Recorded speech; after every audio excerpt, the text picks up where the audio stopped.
Pemirsa, kemacetan parah yang terjadi di Bali pada hari libur Natal dan Tahun Baru Nataru tahun lalu, terutama di sekitar Bandara Ngurah Rai, telah mencoreng citra Bali sehingga tidak boleh terulang.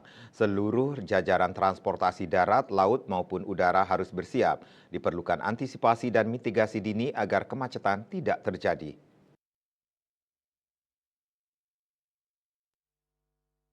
Ketua Masyarakat Transportasi Indonesia (MTI) Wilayah Bali, Dr. Insinyur Imade Rairidarta, Kamis 5 Desember mengatakan, pelarangan kendaraan luar Bali masuk Bali sulit dilakukan. Langkah yang dapat dilakukan yakni semua jajaran terkait dapat menyiapkan antisipasi dan mitigasi kemacetan terutama di objek-objek wisata.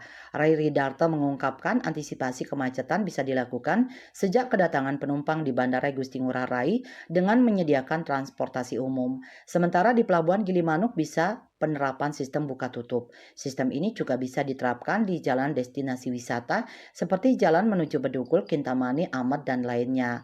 Rai mengatakan mencegah kemacetan saat libur Natal dan Tahun Baru Nataru dengan menambah penggunaan angkutan umum. Salah satunya angkutan umum yang melayani rute masuk dan keluar bandara di masa-masa Nataru. Sementara untuk kunjungan ke tujuan wisata seperti di Kute yang tetap dimanfaatkan adalah sentral parkir Kute. Jadi wisatawan yang ingin ke Kute dengan kendaraan dapat ditahan di sentral parkir Kute untuk dapat dilayani dengan shuttle. Selain menambah layanan angkutan umum dan buka tutup untuk bandara dan Kuta area, juga dapat diberlakukan sistem ganjil genap dalam masa Nataru untuk seluruh kendaraan kecuali bus umum dan angkutan pariwisata yang terdaftar dan teridentifikasi. Kemudian perlu ada pembatasan waktu operasional kendaraan barang kecuali untuk logistik, khususnya untuk kendaraan barang yang mengangkut galian C. Kendaraan-kendaraan ini berjalan sangat lambat dan sangat menghambat kelancaran lalu lintas. Selain itu, yang perlu diantisipasi adalah bencana hidrometeorologi, sebab saat ini musim hujan telah terjadi di Bali.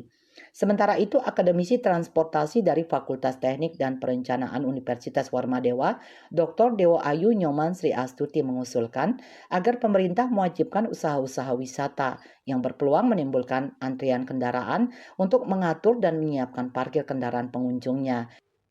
Seperti pusat oleh-oleh agar di awal diantisipasi kemungkinan lonjakan pengunjung menjelang Nataru. Terkait usulan larangan kendaraan plat non-DK masuk ke Bali, pihaknya menyarankan agar pemerintah Provinsi Bali mengeluarkan aturan resmi terkait pelarangan ini. Melakukan pemeriksaan atau kontrol yang tegas terhadap kendaraan yang masuk ke Bali dari 7 hari sebelum Nataru. Bertindak tegas terhadap kendaraan-kendaraan sewa dengan plat non-DK yang ada di Bali dengan pelarangan operasi. Misalnya, ojek online dengan plat non-DK dilarang beroperasi di Bali, serta mengenakan pajak khusus kepada plat non-DK yang melakukan usaha di Bali. Ketut Winata, Bali Post melaporkan.